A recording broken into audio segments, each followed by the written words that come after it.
again, we are seeing the terrible impact of rising energy costs across Wales on our citizens, on our businesses, and of course on our public services. Our dependence on energy from overseas must end, not only because it threatens our national security, but because it also subjects our people to immense global instability.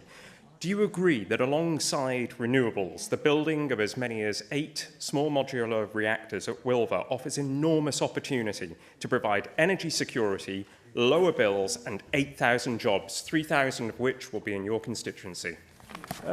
Yes, I have on a personal level, always taken the approach of fighting for the economic benefits that come to that particular part of Wales from that development, which is a reserved matter. But the key thing is here that, my Cabinet Minister for Energy will be focused on the same thing.